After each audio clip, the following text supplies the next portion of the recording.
What's going on, guys? Beastly here.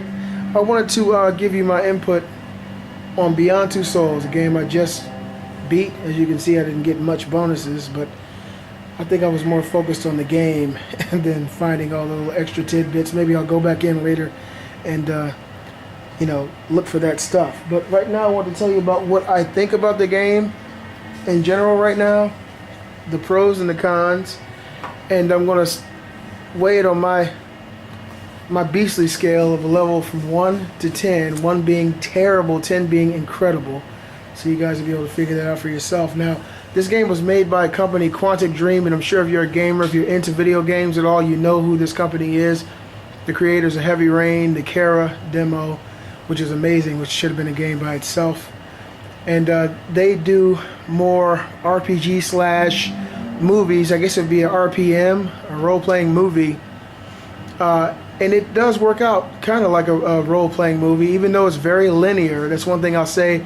It's linear. If you're walking the wrong direction too long, the character will automatically turn around and go in the right direction, which is kind of leading you. Some people would find that annoying. Some people think it would be helpful. So I guess it all depends on the kind of gamer you are. I really didn't have an issue with it because sometimes I actually was going the wrong way, and the character Jody would turn and say something to the like of, hey, look, we need to go this way, and it'd be real helpful. Now, it took me about between 16 and 17 hours of gameplay, and a majority of this game you're going to be watching. It's going to be mostly quick time events running through, the different locales and, hand-to-hand combat, things of that nature. I want to tell you about the bad first because I'm an optimist. The things that they weren't necessarily deal breakers. It's a $60 game. I think it's worth it if you are into this kind of game. And I would say that if you haven't played Heavy Rain and you like Ellen Page as an actress, this is definitely worth it to be able to control her and play a game that's starring her that lasts for multiple hours. It's like a very, very long movie or a mini-series that you're actually controlling. Now, the things I kind of took issue with, I'm gonna try to keep this video short. This is my first review, so hope you guys like it. The game was not presented in chronological order, which means you might start off in the older Jody or teenage Jody, then it'll go to her being 6, and then go back to her being 20.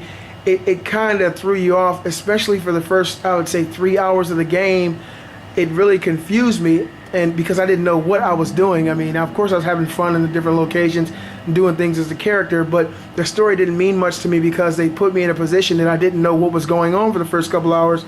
And so that was one thing I had issue with. I think the game may have been better if they presented it from, her being younger to her being older, but this is more, they put it in kind of a, I would say, Hitchcock type, presentation where you don't know what to expect, and it kind of throws you off. Another issue I had with the game, a little bit that ultimately didn't change anything, but I still didn't like, was the controls during the fights. Sometimes you'd be in a fight or in a predicament where you had to move your character out of the way with a quick time event, and it would appear that you need to go one way, and so when you hit that way, the camera would change, or obviously you're going the wrong direction, you get hit or cut or whatever the situation may be, and I found that to be an issue on multiple occasions. Okay. Also, the misleading camera, especially during those fight scenes, the angles would throw me off, and that was probably one of the, a few of the major issues I had with the game. Now, there's a lot more things I liked about this game than there are things I disliked.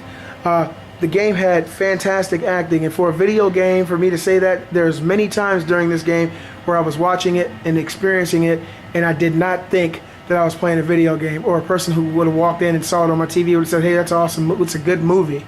My little brother just watched me beat it, and he was completely enthralled in the story by the end of the game. He sat for the last hour and a half and watched it. The story of the game is multi-leveled, multi-tiered story. It's not one thing that's going on. At first, when I saw the demo and I played the demo, when BG actually introduced it to his subs, I saw the demo, I played it, I was really excited, but there was a whole new element to the game that was not presented at all in the demo that actually added a huge element of surprise to playing the game.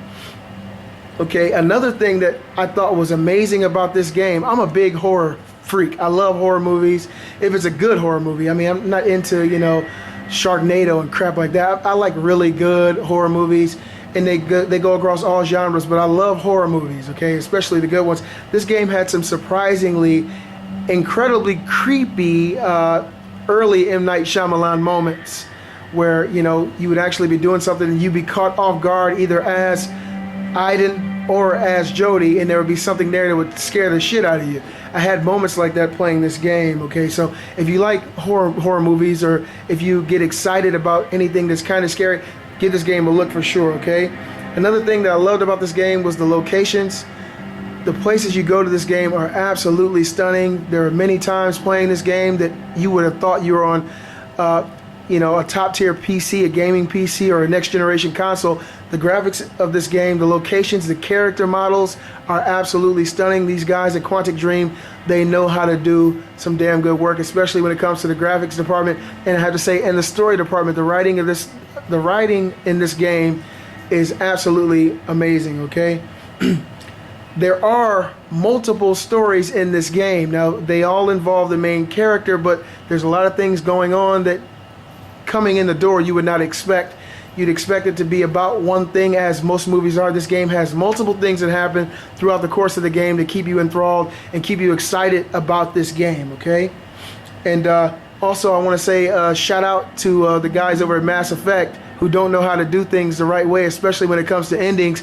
This game has multiple endings, and you can actually pick and choose. I'm not going to spoil anything, but I picked one, and I was actually really pleased with the way the outcome was with the ending that I chose, and that was something that, you know, I was kind of worried about or weary about, because some games will screw up endings. TV shows do the same thing. Dexter. Anyway, the last thing I want to say that really excited me about this game was the cliffhanger ending. If you watch the end of this game all the way through, then you're excited, and then the credits roll, because there's something else coming. It's obvious something else is coming, and I hope this game does well enough for that other thing to come. I'm going to give this a beastly score of 8. I hope you guys enjoyed the video. This is my first. I got my actual PS3 recording equipment coming right now in the mail, so things should be looking a lot better. I'm just using my little digital camera to get this one going, because I felt like I had to. This game was a great game. I hope you guys subscribe and like my video, and I'll be coming back at you guys soon with more reviews and game news. Beastie, I'm out.